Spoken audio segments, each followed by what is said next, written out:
Olá, alunos, bem-vindos a mais uma aula de ciências. Aqui é o professor Marcelo e na aula de hoje nós vamos discutir um tema, relacionado aos temas anteriores, tá? Nós vamos estudar quais são os meios, de conservação e proteção dos ambientes naturais brasileiros, tá bom? Vou falar aí quais são os principais instrumentos usados para proteger a biodiversidade nacional. Vamos começar falando, lembrem que em aulas anteriores eu falei sobre biomas, falei sobre consciência ambiental, equilíbrio ambiental, tá? A aula de hoje também está relacionada tudo com isso, tá? Começando para relembrar o que foi dito em aulas passadas. O Brasil hoje ele é um dos países mais ricos em biodiversidade do mundo, né? Se você lembrar lá da aula de biomas, o Brasil ele tem por todo o seu território diferentes biomas, que são muito ricos em espécies, tanto animais quanto vegetais, né? Você tem ali a Amazônia, a Mata Atlântica, a Caatinga, o Cerrado, o Pantanal, a Pampa. Então, todos são biomas que são muito ricos, e têm que ser preservados, tá? Além de espécies animais e vegetais, são biomas que têm bastante recursos naturais, E esses recursos podem ser utilizados, desde que de forma sustentável, Você não pode usá-los de forma predatória, tá? Então, já que o Brasil ele é um país tão rico em biodiversidade, e essa biodiversidade ela é tão visada por alguns grupos que querem explorá-la, de forma predatória, como é que o Estado brasileiro, ele protege a sua biodiversidade, a sua riqueza biológica, É o que nós vamos descobrir na aula de hoje, tá? Então, observe ali na telinha para vocês, eu trouxe um mapa que eu já usei em aulas anteriores para mostrar para vocês ali, os diferentes biomas que o Brasil detém, tá? E é com foco neles que nós vamos estudar agora como eles são protegidos, tá? Quem deve e como proteger os ambientes naturais brasileiros? Então, aí nessa lâmina, eu fiz duas perguntas, Quem deve proteger, os recursos naturais brasileiros e como que é feita essa proteção, tá? Leiam ali comigo na telinha, tá? Respondendo à pergunta de quem deve proteger os ambientes naturais brasileiros. Se a gente for olhar lá na Constituição Federal Brasileira, de 1988, lá no seu artigo 225, diz: todos têm direito ao meio ambiente ecologicamente equilibrado, bem de uso comum do povo e essencial à sadia qualidade de vida, impondo-se ao poder público e à coletividade o dever de defendê-lo e preservá-lo para as presentes e futuras gerações. Então, quem é que deve proteger, o meio ambiente brasileiro? É só o Estado? Não. Está claro ali na Constituição que proteger e conservar o meio ambiente é um dever tanto do Estado, como da coletividade, ou seja, da população. Então, é um dever ali que está dividido entre em duas partes. Tanto o Estado como a coletividade tem que proteger o meio ambiente, tá? Lembrando que a Constituição ela é a lei máxima do Estado, Então, se está na Constituição, tem que ser cumprido, tá? O dever de proteger o meio ambiente é do Estado e da coletividade, nosso, tá bom? Respondendo à segunda pergunta, como proteger os ambientes naturais brasileiros? Acompanha ali. A proteção ambiental no Brasil, atualmente, é feita principalmente por 4 eixos, tá? Essa proteção ela é feita através da atividade legislativa, órgãos ambientais, grupos organizados, as ONGs, e através de unidades de conservação, tá? Então, nós vamos explorar, cada tema desse, cada eixo desse, como é que ele vai proteger o meio ambiente, tá? A proteção ambiental brasileira, ela se resume nesses 4 eixos, tá? Atividade legislativa, órgãos ambientais, grupos organizados e unidades de conservação. Nós vamos comentar um pouquinho sobre cada um. Começando pela atividade legislativa, me acompanha ali na telinha. O Estado brasileiro, através do poder legislativo, que é o poder que elabora as leis, ao longo do tempo, elaborou e criou diversas leis com o objetivo principal de proteger o meio ambiente. A criação de leis ela é importante, pois ela legitima o trabalho de preservação ambiental, criminaliza algumas condutas e define punições. Contudo, somente criar leis não é suficiente para proteger os ambientes naturais. É preciso cumpri-las, tá? Então, através da atividade legislativa, o Estado brasileiro, ao longo das décadas, foi criando diversos instrumentos legais, leis, com o objetivo de proteger o meio ambiente, tá bom? Eu ressaltei ali na leitura com vocês que só criar leis não é o suficiente, Você tem que criar e dar meios para que essa lei seja cumprida, tá? Então, a atividade legislativa ela é muito importante, tá? Para proteger o meio ambiente. Eu destaquei ali no slide para vocês algumas leis ambientais do Brasil, como, por exemplo, o Código Florestal Brasileiro, a Lei de Crimes Ambientais, a Política Nacional do Meio Ambiente, o Sistema Nacional de Unidade de Conservação e a Lei de Fauna, tá?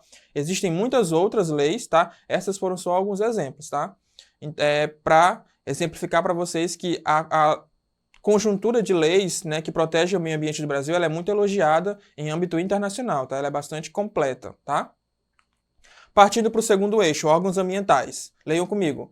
Para proteger toda a biodiversidade brasileira, existem os órgãos ambientais, que atuam por meio da regulamentação, fiscalização e aplicação de sanções àqueles que descumprem a legislação ambiental, tá? Então, você cria uma lei, né? E aí você define, por exemplo, uma lei que define crimes ambientais, né? Quem é que vai fiscalizar o cumprimento dessas leis, né? É o segundo eixo, né? São os órgãos ambientais, né? São órgãos do Estado que vão fiscalizar o cumprimento das leis ambientais, né? Então veja que um está ligado com o outro, tá bom? Eu coloquei ali para vocês alguns exemplos de órgãos ambientais que nós temos, né? Nós temos o Ministério do Meio Ambiente, nós temos o Sistema Nacional do Meio Ambiente, nós temos o IBAMA e o ICMBio. O IBAMA e o ICMBio não são órgãos propriamente ditos, tá? Mas dentro dessa nossa classificação geral, eu coloquei ele como órgãos, tá? Mas são ali, né, órgãos do Estado que atuam fiscalizando o cumprimento das leis ambientais, né? Observem ali na imagem, ó, um fiscal do IBAMA, né? Provavelmente ali apreendendo, né, um lote de madeira retirada ilegalmente, então ele está fiscalizando ali, né, alguma lei ambiental que criminaliza essa retirada ilegal de madeira, tá? Então, lembrando, atividade legislativa, produção de leis, órgãos ambientais, ele fiscaliza o cumprimento das leis ambientais, segundo eixo, tá? Vamos partir para o terceiro eixo. Organizações não governamentais, as ONGs, tá? Leiam comigo. ONGs são grupos solidários que buscam dar visibilidade e melhorar algum setor da sociedade. Por não terem fins lucrativos e não serem ligadas, né, a governos, as ONGs têm um papel fundamental para negociar com políticos e pressioná-los nas lutas escolhidas por cada organização, tá? Então, ONGs são grupos de pessoas, geralmente são civis, né, que se juntam para influenciar algum setor da sociedade. Então, você tem ONG que cuida da saúde, você tem ONG que está ligado, né, à questão animal, e você tem ONGs ambientais, né, um grupo de pessoas que se juntam com o objetivo de fazer algum trabalho que vai beneficiar o meio ambiente, tá? Então, as ONGs, elas exercem um papel muito importante no Brasil, tá? Porque, como eu li com vocês, elas não têm ligação com o governo, tá? O papel delas é conversar com a classe política, né? Influenciá-los, pressioná-los, para que eles tomem decisões que beneficiem o meio ambiente, tá? Então, esse é um grande papel das ONGs, tá bom? Coloquei ali para vocês no slide também algumas ONGs ambientais que atuam no Brasil, né? Assim, as mais famosas, né? Nós temos a SOS Mata Atlântica, né? Que é uma ONG que o nome já dá uma pista, né? O foco dela, né, é desenvolver trabalhos que preservem o bioma Mata Atlântica, que é tão, né, foi tão prejudicado, né, no passado.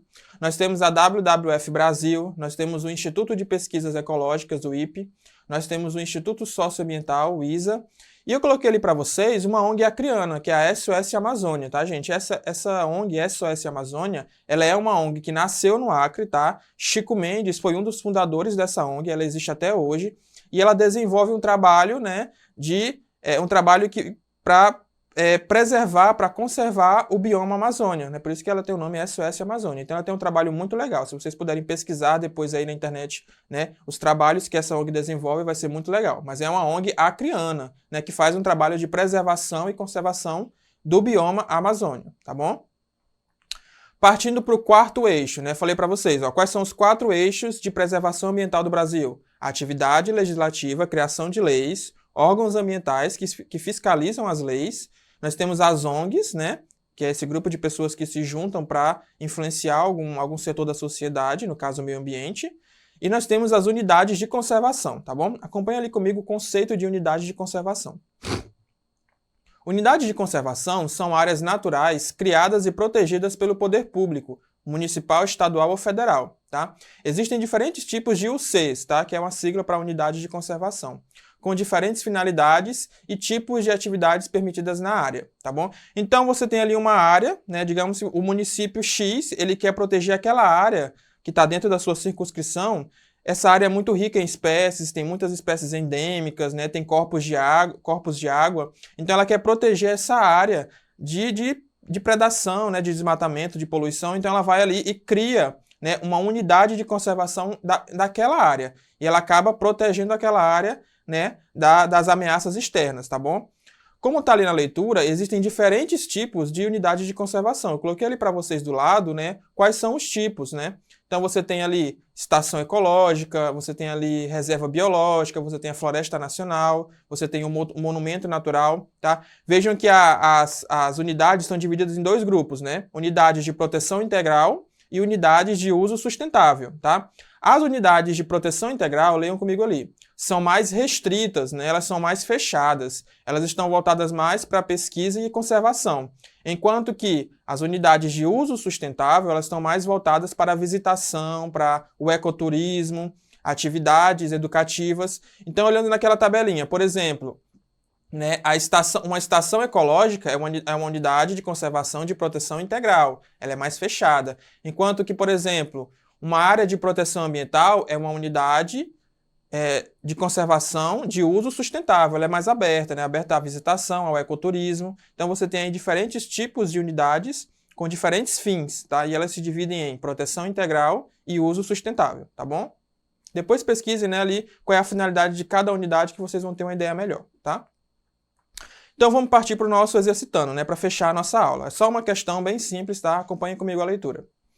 As chamadas unidades de conservação são fundamentais para a proteção da fauna e flora no Brasil e para o desenvolvimento sustentável do país. Sobre essa afirmação, é incorreto afirmar que. Então você tem ali 3 assertivas corretas e uma falsa. Identificar a falsa. Letra A. Nas unidades de conservação não é permitido nenhum tipo de exploração dos recursos naturais, nem mesmo turismo. Letra B. O objetivo das unidades de conservação é a proteção da fauna e flora. No entanto, ao impedir a destruição desses elementos, também protege a geologia e o relevo de ações de degradação do ambiente. Letra C. Há exemplos de comunidades ribeirinhas na Amazônia que sobrevivem dentro de uma UC, né, uma unidade de conservação, utilizando de forma equilibrada os recursos naturais e ainda recebendo visitantes para práticas de ecoturismo. Letra D. O estado do Acre possui grande parte do seu território protegido por UCs, o que contribui para que atualmente o estado mantenha um bom nível de preservação ambiental de suas florestas, tá? Então identifica para mim aí qual é a assertiva que você acha que é falsa sobre unidade de conservação. Bora lá? Vou colocar a resposta para vocês. A assertiva que está errada é a letra A, né? A letra A fala que nas unidades de conservação não é permitido nenhum tipo de exploração de recursos naturais, nem mesmo turismo. Essa assertiva está errada porque ela generaliza, ela fala que nenhuma unidade permite exploração, né, sustentável de recursos e ecoturismo. Isso está errado. Alguns tipos de unidades permitem exploração de recursos de forma sustentável e ecoturismo, como por exemplo uma reserva extrativista, né? E você tem os Cs que não permitem nenhum tipo de exploração, né, direta de recurso e nem visitação, como por exemplo, né, uma reserva ecológica, tá? Então, você tem aí diferentes tipos de UCs com diferentes níveis de proteção, tá? Você não pode generalizar e dizer que nenhuma permite turismo ou exploração de recurso, tá bom? É por isso que está errada, tá, gente? A aula de hoje já fica por aqui, espero que vocês tenham entendido os principais conceitos da aula, tá? Caso vocês queiram assistir novamente essa aula, ela vai ficar lá na plataforma Edu, que vocês podem assistir lá, né, inúmeras vezes para assimilar melhor o conteúdo, tá bom? Agradeço a atenção, desejo bons estudos e até a próxima.